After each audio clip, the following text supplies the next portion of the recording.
చేకందుకే మాట ఉంది నీకు మాటి చేకందుకే మనసున్నది ఆ మాటను నెరవేర్చేకందుకే ఆరాటం నీకుంది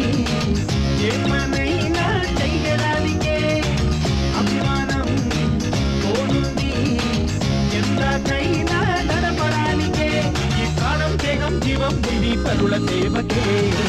చేసే కథాన్ని నువ్వే చెయ్యాలి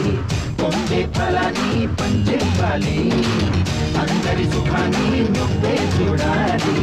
ఆ విధి రాతని చెమటతోనే చెప్పేయాలి